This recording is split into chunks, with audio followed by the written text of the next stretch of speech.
dear self. Let self-love be the root to your rise.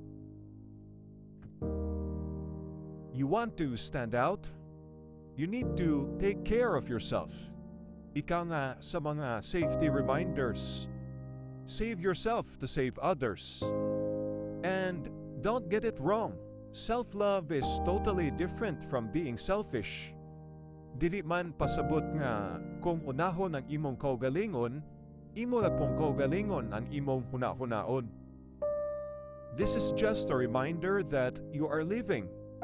You have your own life. You deserve to be happy, to feel beautiful.